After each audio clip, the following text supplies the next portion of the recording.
매일 성경과 함께하는 오늘의 큐티 시간입니다. 11월 8일 오늘의 말씀은 욥기 5장 1절에서 27절입니다.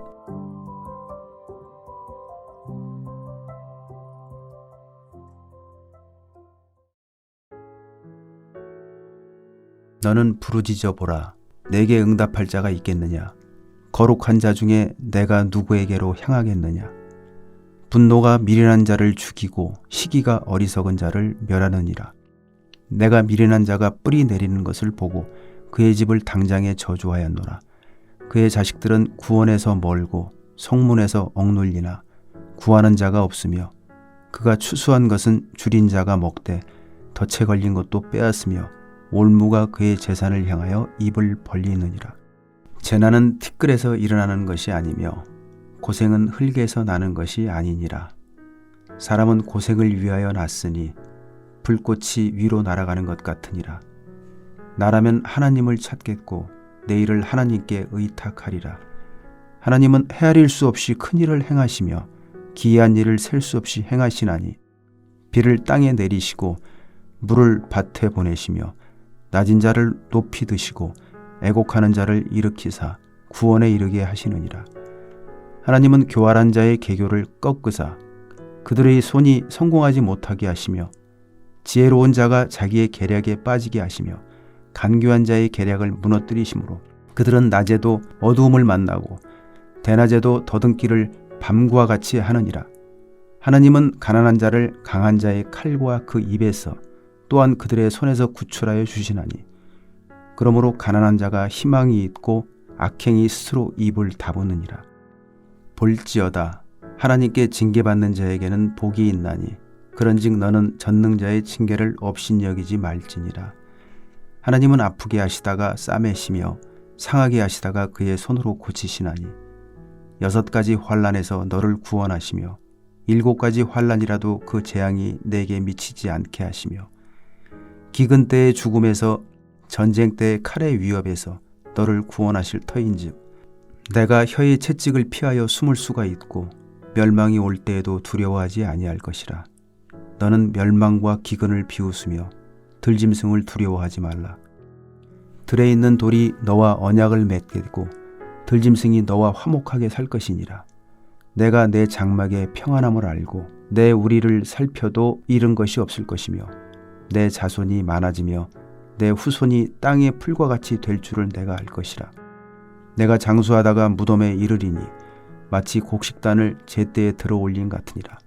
볼지어다 우리가 연구한 바가 이와 같으니 너는 들어보라. 그러면 내가 알리라. 말씀으로 하루를 여는 묵상의 시간입니다. 말씀을 통해 거룩하신 하나님 앞에 한 걸음 나아가시는 하루 되시기를 바랍니다. 오늘 본문은 욥기 5장 1절에서 27절까지 말씀입니다. 엘리바스는 욥의 고난의 원인을 욥의 죄로 여깁니다. 욥이 하나님께 바르지 못했기 때문에 고난이 있다고 말합니다. 먼저 1절부터 7절까지 말씀을 보겠습니다. 욥의 고난과 불행이 그가 미련하기 때문이라 합니다. 네가 부르짖어도 응답할 자가 없다고 그를 질책합니다. 욥의 분노와 시기가 그를 죽이고 있으며 분노와 시기를 내뿜는 욥은 더 이상 지혜자가 아니라 어리석은 자라 말합니다. 미련한 자의 인생과 욥의 인생이 같을 것이라 말합니다. 자녀와 재산과 재난을 다시 말하며 욥의 고난을 다시 되짚습니다. 결국 욥의 고난이 그의 무지함과 미련함 때문이라 말하며 욥의 아픔을 다시 헤집어 놓습니다. 고난이 죄의 결과임을 확정하기 위해 친구인 욥의 고통은 간 곳 없고 자신의 신념을 관철할 수 있는 말로 욥을 위로하고 있습니다. 결국 욥의 고난은 욥의 죄 때문이다 라고 말합니다. 물론 우리의 죄로 고난이 오는 경우도 있습니다. 그러나 이해할 수 없는 고난이 닥칠 때 우리는 죄와 무지함으로 결론 지을 수 없을 때도 있음을 기억해야 합니다. 이어지는 8절에서 16절까지 말씀을 보겠습니다. 엘리바스는 욥의 고난이 그 죄를 인함이며 회복의 방법은 하나님께 돌아가는 것이라 말합니다. 하나님의 놀라우심을 설명합니다. 하나님은 헤아리실 수 없는 일을 행하십니다. 하나님은 비를 내리시며 낮은 자를 드시고 애곡하는 자를 일으키십니다. 간교한 자를 무너뜨리시고 약한 자를 구하십니다. 하나님은 악을 굴복시키며 하나님의 백성에게 희망입니다. 하나님을 설명하며 욥으로 하여금 그 하나님을 찾고 의탁해야 된다라고 말합니다. 하나님은 그 인생을 돌보시고 함께 하십니다. 엘리바스의 고백처럼 헤아릴 수 없는 큰 일을 행하시는 분입니다. 인생의 한계 속에 살 때 하나님의 놀라운 은혜를 구하며 그 앞에서 살아가야 합니다. 이어지는 17절부터 27절까지 말씀을 보도록 하겠습니다. 그러므로 그 징계를 업신여기지 말아야 합니다. 아프시게 하시기도 싸매시기도 하시는 분이 하나님입니다.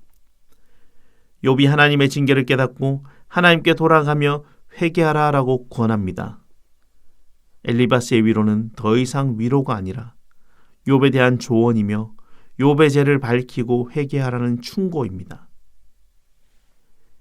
1장, 2장에서 하나님이 욥에 대해 말씀하신 의로운 자라는 평가는 간고 높고 엘리바스에게 욥은 자신의 죄 때문에 고난당하는 그리고 죄 가운데 있지만 회개하지 못한 어리석은 자일 뿐입니다. 그 조언은 어찌 되었던 욥이 회개하여 하나님께 돌아와야 한다입니다. 절반은 맞는 말입니다. 죄인인 우리는 언제나 회개하며 하나님께 돌아와야 합니다. 그러나 때로는 신중해야 합니다. 고난을 죄의 결과로만 단정할 수 없기 때문입니다. 모든 고난이 죄의 결과로 해석하기는 무리이기 때문입니다. 욥의 고난을 보며 과연 누가 그 죄의 결과로만 볼 수 있겠습니까? 미련함으로 고난을 살아가는 사람들도 있습니다.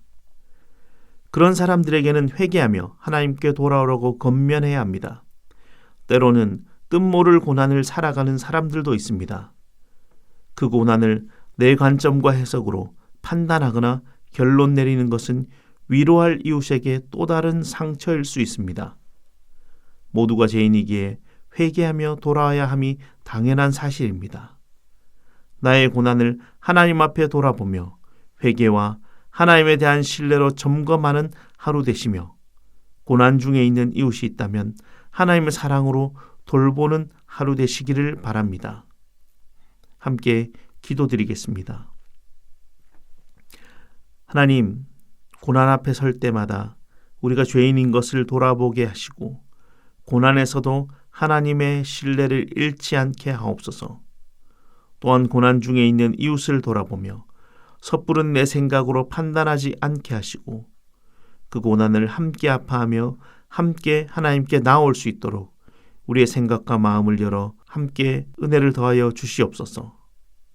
특별히 애매한 고난 가운데 있다면 하나님이 일하실 하나님의 그 뜻들을 물을 수 있는 은혜 또한 더하여 주시옵소서.